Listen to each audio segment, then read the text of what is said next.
سلام بچه، به این ویدیو خوش اومدید. این چیه دیگه نوشتن اینجا؟ نیمه گم شدت منتظر بهش. به هر حال حالا برای اینکه بفهمیم کی توی چت ناشناس یا حالا هر رباتی بهمون پیام ناشناس داده، نیاز به داشتم میگفتم نیاز به تلگرام دسکتاپ دارید. خب این 3 نقطه رو میزنیم، این گزینه رو انتخاب میکنیم، فوتوز رو میبندیم، این پیشورز میمونه، HTML رو میزنیم، بعد جیسون رو انتخاب میکنیم و بعد اکسپورت میکنیم. حالا منتظر میمونیم فایل ساخته بشه.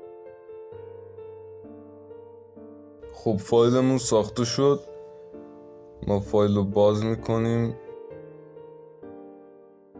بعد اینکه باز کردیم دنبال دیتابیس 64 میگردیم. این متنه، این هم دیتابیس 64 هستن و یکیشو کپی میکنیم. کپی شد.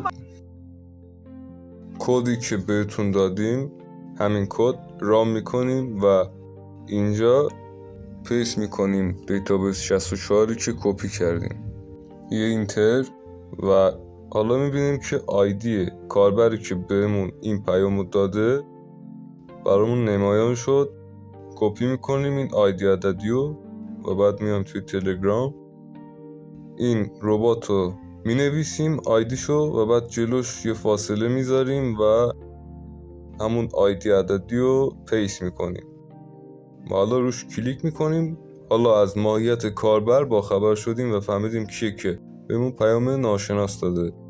اینم از این ویدیو. کاش تو رو زودتر میدیدم، خوشگله مومشی ما به هم خیلی میایم، همینه که